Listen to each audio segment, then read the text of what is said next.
மாண்பு முதலமைச்சர் அவர்கள் பேசி முடித்தவுடன் எதிர்க்கட்சி தலைவருக்கு அந்த வாய்ப்பு தரப்படும் என்பதை உறுதியாக சொல்லிவிட்டேன். இடையிலே குறுக்கீடு செய்யாமல் அந்த பேச்சு முழுமையாக பேசி முடிக்க நீங்கள் அனுமதி வழங்க வேண்டும் என்று கேட்டுக்கொள்கிறேன். அமைதியா உட்காருங்க, அவங்க பேசி முடிக்கட்டும், நீங்க கேளுங்க. நான் என்ன சொல்றேன், கேட்கிற உரிமையும் விளக்கத்தை கேட்டு பெற உரிமை உங்களுக்கு இருக்கிறது. ஆனா இடையிலே குறுக்கீடு செய்யாமல் அதை முடிக்கும்படி நான் கேட்டுக்கொள்கிறேன். மாண்பு முதலமைச்சர் அவர்கள் தொடர்ந்து நீங்க பேசலாம்.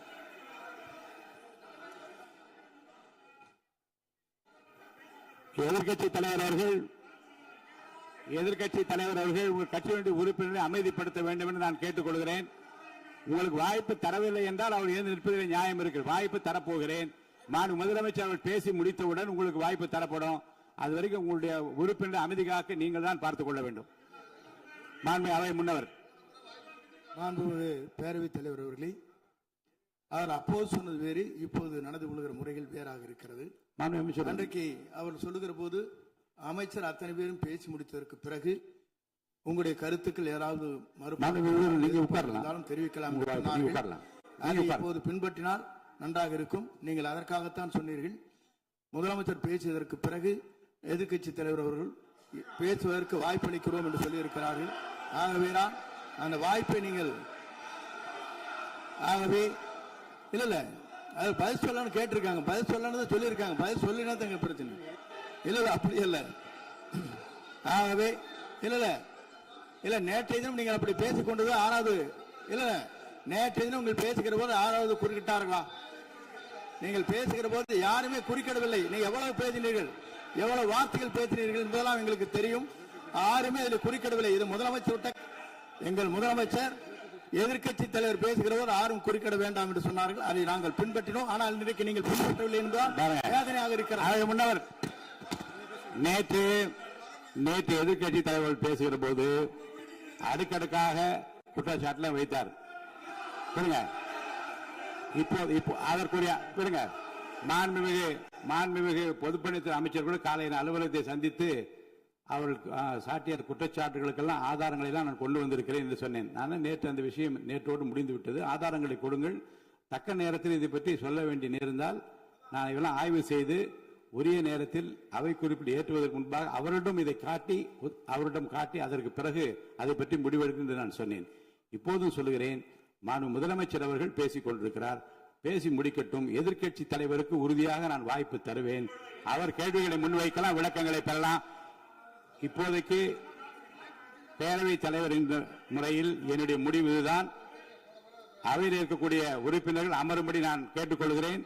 நான் முதலமைச்சர் அவர்கள் பேச வேண்டிய போ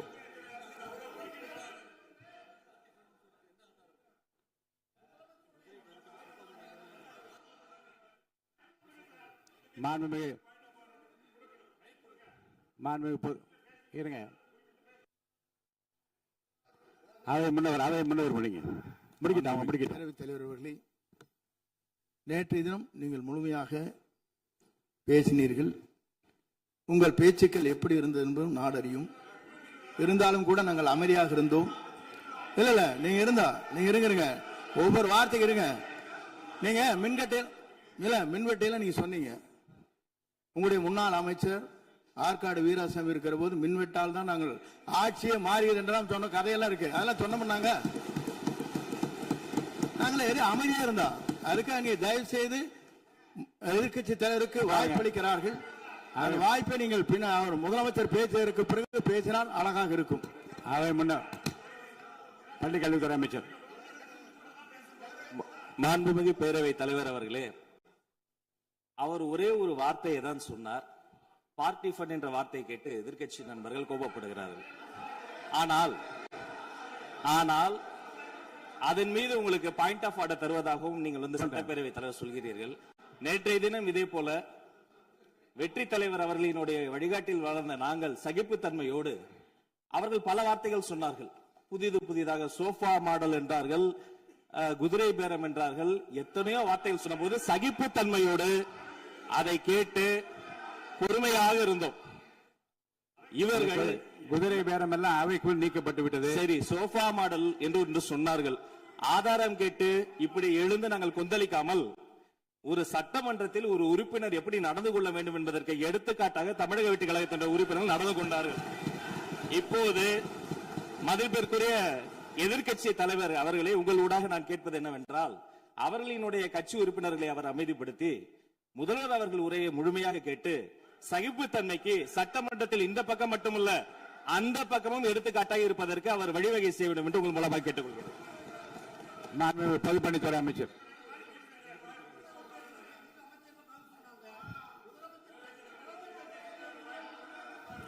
மாண்புமிகு பேரவைத் தலைவர் அவர்களே, திராவிட முன்னேற்ற கழகம் முதல் நாளில் இந்த சபையுடைய மரபையும் பாரம்பரியத்தை பற்றியும் நமக்கு வகுப்பெடுத்தார்கள். அந்த மரபுப்படி எங்களுடைய தலைவருடைய வழியில் இந்த சட்டசபையுடைய நிகழ்வுகளில் நாங்கள் கலந்து கொண்டிருக்கிறோம். நேற்று எதிர்க்கட்சி தலைவர் பேசும்பொழுது எவ்வளவோ வார்த்தைகள் உண்மைக்கு புறம்பாக சட்டத்திற்கு எதிராக ஒரே நிமிஷம் பேசுறேன். சட்டத்திற்காக பேசும் பொழுது நாங்கள் அமைதியாக இருந்தோம். ஒரு 2-3 முறை தான் அவரு பேசும்போது மினிஸ்டர்கள் இருந்துச்சு நின்னாங்க. ஆனா இன்னைக்கு மாண்புமிகு முதலமைச்சருடைய முதல் உரை கடந்த 4 நாட்களாக திராவிட முன்னேற்ற கழகம் முதலமைச்சர் ஏன் பேசலன்னு சொல்லிட்டே இருந்தாங்க. இன்னைக்கு பேச ஆரம்பிச்ச உடனே அவர் சொன்ன வார்த்தை பார்ட்டி ஃபண்ட் சொன்னார். எந்த பார்ட்டின்னு சொல்ல. ஆனா அந்த வார்த்தைகள் சொல்லி முடிஞ்ச உடனே எதற்காக முதலமைச்சருடைய பேச்ச இவங்க குறுக்கிறாங்கன்னு தெரியல. நீங்கள் சொன்னதுபடி முதலமைச்சர் பேச வேண்டும். பேசிய பின்பு கருத்துகளுக்கு பதிலளிக்க அவர்கள் பதிலளிக்க நாங்களும் பதிலளிக்க தயாராக இருக்கிறது பதிவு பண்றோம். மாண்பு முதலமைச்சர் அவர்கள்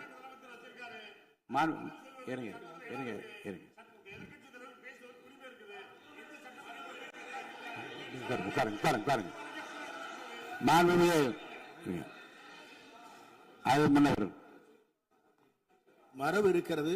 எப்போது வேணா பாயிண்ட் ஆஃப் ஆர்டர் இருக்கலாம். இருந்தாலும் கூட நீங்க அந்த மரபை நீங்க கடைபிடித்தீங்களா உங்க ஆட்சியில? நீங்க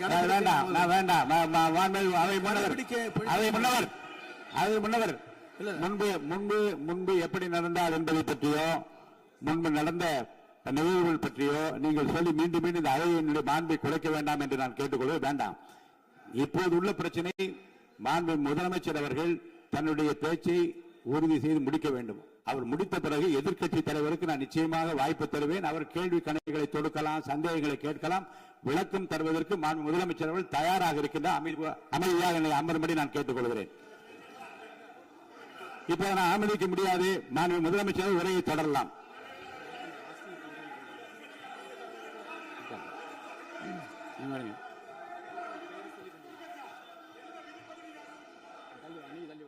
மாண்புமிகு உறுப்பினர் ஆஸ்டின் உங்க இடத்துல போய் உட்காருங்க.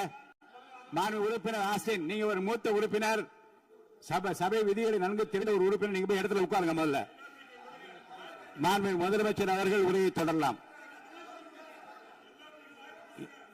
இப்போது எந்த விதமான பாயிண்ட் ஆஃப் ஆர்டர்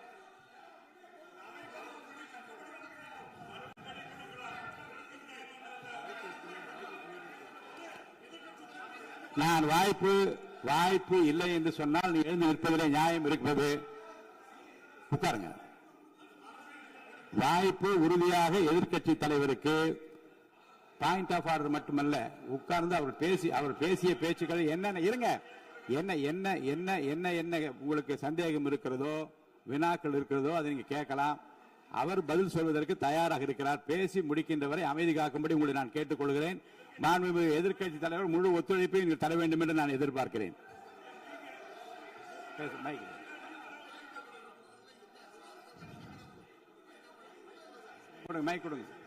மாண்புமிகு எதிர்க்கட்சி தலைவர், பேரவைத் தலைவர், நீங்க உட்காருங்க. நேற்று நான் பேசும்போது சில அமைச்சர்கள் குறுக்கிட்டு பேசினாங்க. அதற்கு நீங்க அனுமதி கொடுத்தீங்க.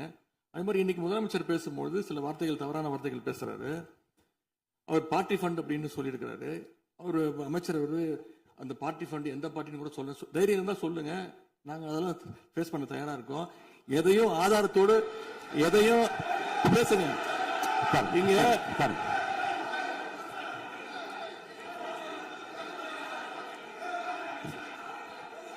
அது மாதிரி பேரவைத் தலைவர் அவர்களே, நேற்று நான் பேசி முடிஞ்சோடனே நீங்க வந்து அவை முடிஞ்சிருச்சுன்னு சொல்லிட்டீங்க. நாங்கெல்லாம் வீட்டுக்கு போயிட்டோம். வீட்டுக்கு போய் டிவி போட்டு பார்த்தா அங்க இன்னொரு அமைச்சர் வந்து இன்னும் பதில் சொல்லிட்டே இருந்திருக்கிறாரு. அதற்கெல்லாம் நாங்க இப்ப என்ன பதில் இது, என்ன மரபு இது? நீங்க இப்ப பேசிக்கிட்டே இருப்பீங்களா? நாங்க அதை பார்த்துக்கிட்டே இருக்கணுமா? அதே மாதிரி இன்னைக்கு முதலமைச்சர் அவர்கள் பேசும்போது நாங்களும் அமைதியா கேட்டுட்டு தான் இருந்தோம். ஆனா சில கருத்துக்கள் அவர் பேசும்போது அதை நாங்க அனுமதிக்க முடியாது. ஆதாரத்தோடு ஏதாவது பேசணும்னா, குற்றச்சாட்டுகள் சொல்லும் போது ஆதாரத்தோடு சொன்னீங்கன்னா அதை நாங்க வந்து ப்ரூவ் பண்றதுக்கு தயாராக இருக்கு. மாண்புமிகு உறுப்பினர் அவர்கள் இருங்க. நேற்று மாண்புமிகு எதிர்க்கட்சி தலைவர்கள் பேசியதும் மாண்புமிகு பொதுப்பணித்தலைவர்கள் பேசியதும் ஆதாரம் இல்லாமல் பேசக்கூடாது என்று நான் சொன்னேன். ஆய்வு செய்து நீக்கப்பட வேண்டியது நீக்கும் என்று சொன்னேன். இப்போது மாண்புமிகு முதல்வர் அவர்கள் பேசி முடிக்கட்டும். நீங்கள் கூறிய கருத்துப்படி அதில் ஆதாரங்கள் இல்லாத குறிப்பாக இருந்தால் அதை நீக்குவதற்குரிய உரிமை எனக்கு இருக்கிறது. ஆய்வு செய்து நான் நடவடிக்கை எடுப்பேன். இப்போது மாண்புமிகு முதலமைச்சர் அவர்கள் பேசலாம். இந்த டாஸ்மாக் மாதிரியே பல டிபார்ட்மெண்ட்லயும் மறுபடியும் சொல்றேன், கட்சி நிதின்ற பேர்ல அடிச்ச கொள்ளைய ஒண்ணு ஒண்ணா கவர்மெண்டோட கஜானாக்குள்ளேயே கொண்டு சேர்த்துக்கிட்டே இருக்கிறாங்க. இப்பவும் சொல்றேன், மக்கள் பணத்துல இருந்து ஒரு பைசா கூட தொடமாட்டோம், தொடவும் விடமாட்டோம், தொட்டா விடமாட்டோம், இதுக்கு முன்னாடி தொட்டவங்களையும் விடமாட்டோம்.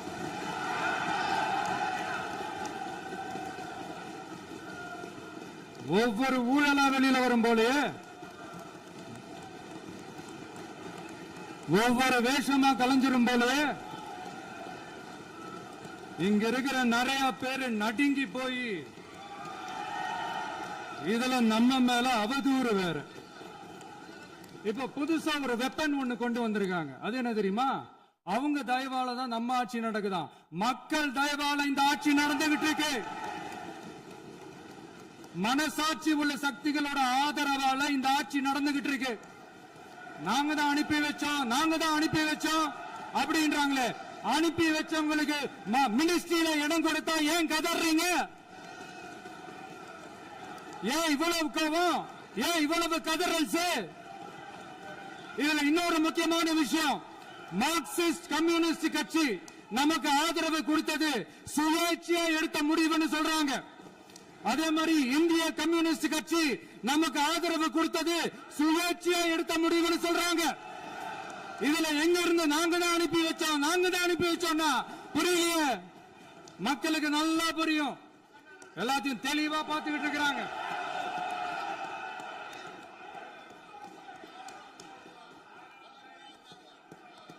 முதலமைச்சர் கண்டினியூ பண்ணலாம். மாண்புமிகு முதலமைச்சர்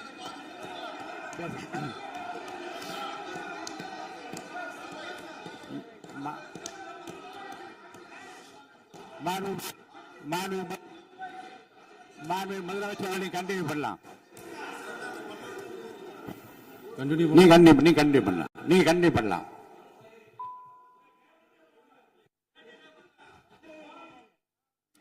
இந்த சமூக நீதி அரசுன்னு சொல்றவங்களை பார்த்து கேட்கிறேன், நம்ம பட்டியலின சகோதரர்களுக்கு எத்தனை அமைச்சர் பதவி கொடுத்தீங்கன்னு கொஞ்சம் சொல்ல முடியுமா?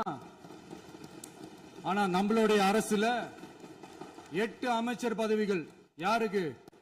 நம்ம பட்டியலின சகோதரர்களுக்கு. எல்லாம் நம்ம அண்ணன், நம்ம தம்பி, நம்ம தங்கச்சிங்க. அண்ணல் அம்பேத்கர் அவர்களுடைய கிட்டத்தட்ட 100 ஆண்டு கால கனவு இப்ப நிறைவேறி இருக்கு.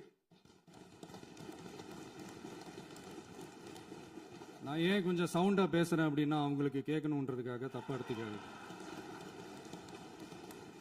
அதே மாதிரி பெண்களோட பாதுகாவலர் நாங்க தான் அப்படின்னு சொல்லிக்கிறவங்களை கேட்கிறேன், எத்தனை பெண்களுக்கு அமைச்சர் பதவியில இடம் கொடுத்தீங்க கொஞ்சம் சொல்ல முடியுமா? எங்க அரசுல 4 சகோதரிகளுக்கு அமைச்சர் பதவி கொடுத்திருக்கிறோம்.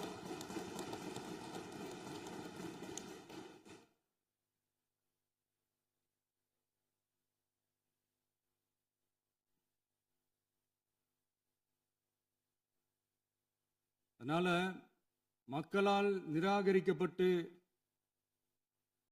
மக்களால் அகற்றப்பட்டவங்களுக்கு ஒன்னே ஒன்னு சொல்லிக்கிறோம், தப்பே செய்ய மாட்டோம், ஊழலே செய்ய மாட்டோம், நேர்மையா தான் இருப்போம், நியாயமா தான் இருப்போம் அப்படின்னு சொல்றவங்களால மட்டும்தான் கூட்டணி ஆட்சி அமைக்க முன்வரும்.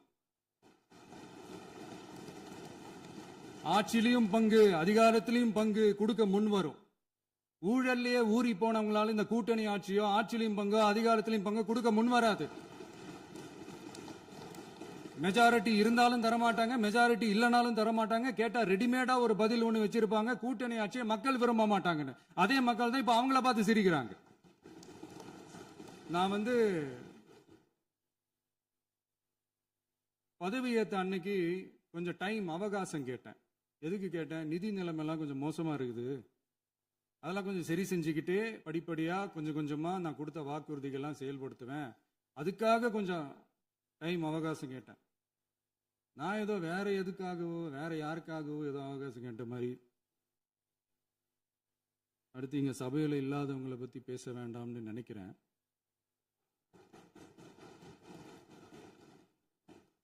இங்க நம்மளை பத்தி அவதூறு பரப்புறதோட மட்டும் இல்லாம இப்ப நம்ம மக்கள் மேலேயும் அவதூறு பரப்ப ஆரம்பிச்சிட்டாங்க. மக்கள் நமக்கு ஓட்டு போட்டது தப்பான், குடும்பம் குடும்பமா நமக்கு ஆதரிச்சது தப்பான். இது இப்ப இல்ல, நான் சொல்றது எம்ஜிஆர் அவர்கள் காலத்திலிருந்தே. அப்பவே அவர் ஜெயிச்சப்போ அதே மக்களை தப்பு தப்பா பேசுறது. மக்கள் என்ன பண்ணிட்டாங்க, எம்ஜிஆர் என்ன பண்ணிட்டாரு, எம்ஜிஆர் என்ன இது பண்ணிட்டாரு. 50 வருஷமா ஒரே டெக்னிக்கா.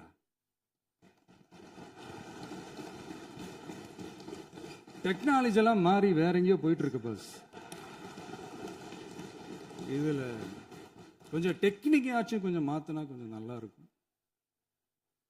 அதனால மக்களுக்கு யூஸ்ஃபுல்லா இருக்கிற மாதிரி இந்த ஆக்கப்பூர்வமான கருத்துக்களோ ஆக்கப்பூர்வமான யோசனைகளோ இருந்தா சொல்லுங்க, அதை நாங்க டெஃபரெண்டா எடுத்துக்கிறோம். ஆனா அதை விட்டுட்டு இந்த நக்கல், நையாண்டி, சம்பந்தம் இல்லாத பேச்சு இதெல்லாம் பேசிட்டு அப்புறம் முதல்வர் பதில் சொல்லல, முதல்வருக்கு பதில் சொல்ல தெரியல அப்படின்னா அப்புறம் என்ன சோஃபா மாடல் ஆட்சியா? அது என்னன்னு புரியறதுக்கே எனக்கு ரொம்ப நாள் ஆச்சு. இந்த sofa set, table chair, teapoy, furniture பிசினஸ்லாம் வேற எங்க வெளியில போய் பண்ண சொல்லுங்க. அப்படி அந்த பிசினஸ் தான் பண்ணணும்னா நிறைய பிசினஸ் பண்ற மாதிரி வெளியில போய் பண்ண சொல்லுங்க, இங்க சட்டசபைக்குள்ள வேணாம். அதனால ஆக்கப்பூர்வமான கருத்துக்கள் இருந்தா சொல்லுங்க, டெஃபினட்டா அது சரியா இருந்தா நாங்க ஏத்துக்கிறோம். எனக்கு ஒரு குட்டி கதை ஒண்ணு ஞாபகம் வருது, சொல்லாமா? ஒரு ஊர்ல ஒரு பெரியவர் வெயில் ரொம்ப ஜாஸ்தியா இருக்குன்னு சொல்லிட்டு கண்ணுக்கு மேல கை வச்சுக்கிட்டு இப்படி சுத்தி முத்தி தேடிக்கிட்டு இருந்தாராம். அப்ப கூட இருந்த ஒரு சின்ன பையன் என்ன தேடுறீங்க அப்படின்னு கேட்டானா. அதுக்கு அந்த பெரியவர் சொன்னாரா, அது ஒண்ணு இல்ல தம்பி, உங்க அப்பா இங்கதான் இருப்பாருன்னு சொன்னாங்க, அதான் தேடிக்கிட்டு இருக்கேன். எங்க உங்க அப்பாவையா காணோம்?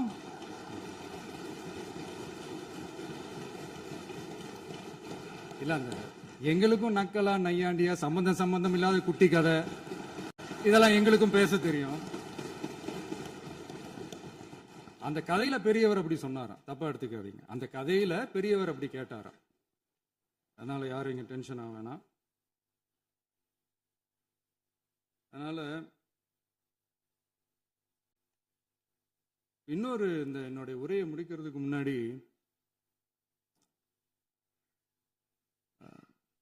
போயிட்டாங்க, பேசலாமா? நிறைய உங்க கருத்துக்களை நீங்க முழுமையாக மன நிறைவோடு பேசலாம். டிவியில் பார்ப்போம். சரி, அதான் 5 நிமிஷம் பேசுனதுக்கே கொளத்தூரி இந்த ஆட்டம் ஆயிடுச்சு. பேசுனா அப்புறம் என்ன பண்றது? கடைசியா நான் இந்த உரையை முடிக்கிறதுக்கு முன்னாடி ஒரு முக்கியமான ஒரு விஷயம் பத்தி சொல்லணும். ஆளுநர் உரை அன்னைக்கு இந்த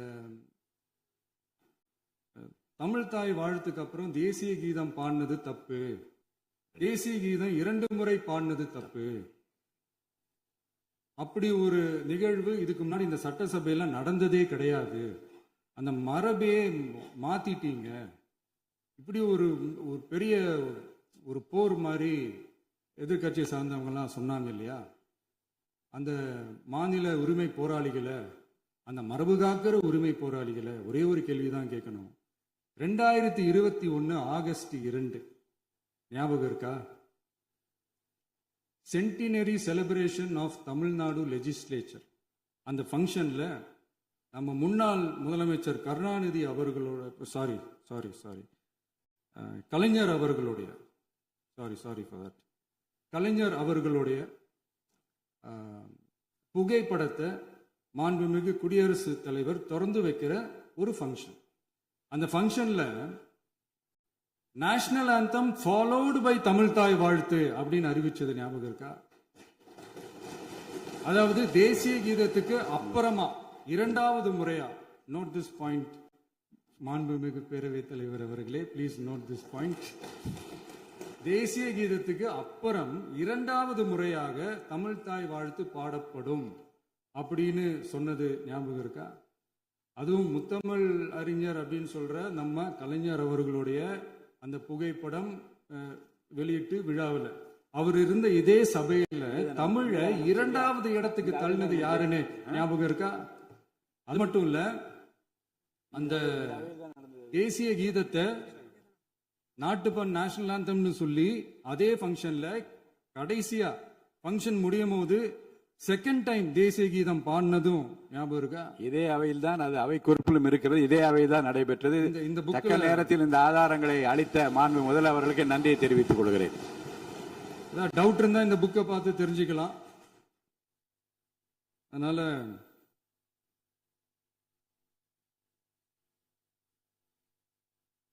இதெல்லாம் கேட்டா என்ன சொல்லுவாங்கன்னா, அது ஜனாதிபதி கலந்துகிட்ட ஃபங்க்ஷன், அதெல்லாம் அப்படிதான், அதெல்லாம் கண்டுக்க கூடாது அப்படின்னு சொல்லுவாங்க.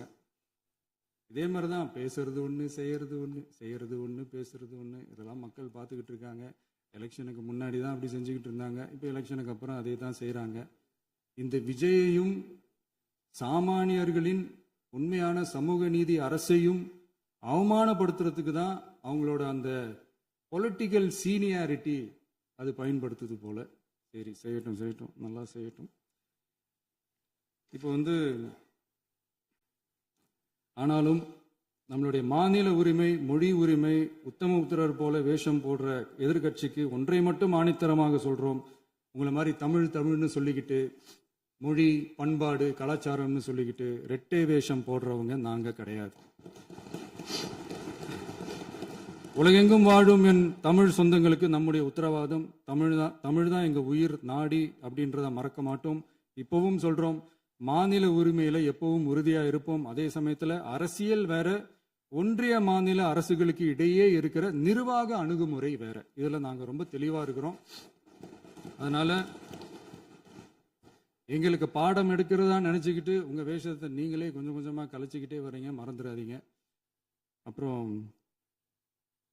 நேத்து எதிர்கட்சி தலைவர், மாண்புமிகு எதிர்கட்சி தலைவர் பேசும்போது நிறைய பேசினாங்க. அதுல ஒண்ணு மட்டும், அரசு சொல்றதா நினைச்சுக்கிட்டு நம்மளை இன்டைரக்டா ஈவில் அப்படின்ற அந்த வார்த்தையை யூஸ் பண்ணாங்க. எனக்கு ஒண்ணுதான் சொல்லணும்னு தோணுது. ஈவில்ஸ்னு டெவில்ஸ் பேசக்கூடாது.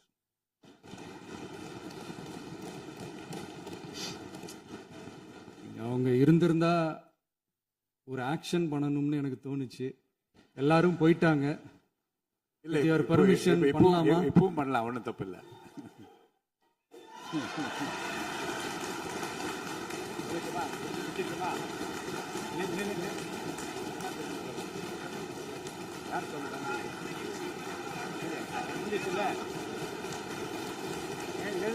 சொல்லட்டுமா?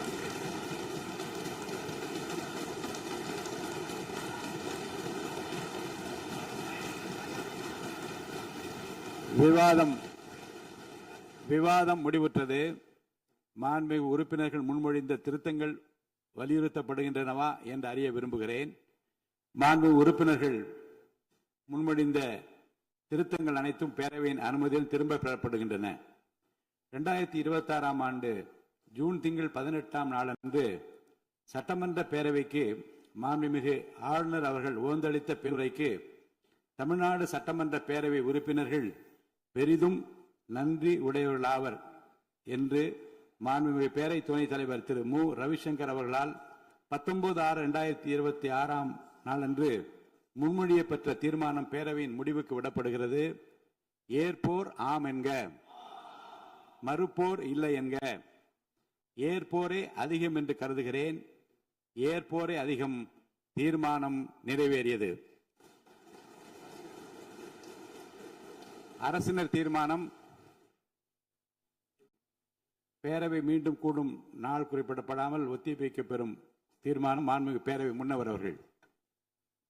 மாண்புமிகு பேரவைத் தலைவர் அவர்களே, பேரவை விதி 25(1) கீழ் 1 படி பேரவை மீண்டும் கூடும் நாள் குறிப்பிடப்பெறாமல் ஒத்திவைப்பு பெறலாம் எனும் தீர்மானத்தை மொழிகிறேன். மாண்புமிகு பேரவை முன்னவர் அவர்களின் தீர்மானம் பேரவையின் முடிவுக்கு விடப்படுகிறது. ஏற்போர் ஆம் என்க, மறுப்போர் இல்லை என்க. மறுப்போரே இல்லை என்று கருதுகிறேன். மறுப்போரே இல்லை. தீர்மானம் ஒருமனதாக நிறைவேறியது. பேரவை மீண்டும் கூடும் நாள் குறிப்பிடப்பெறாமல் ஒத்திவைக்கப்படுகிறது. வணக்கம்.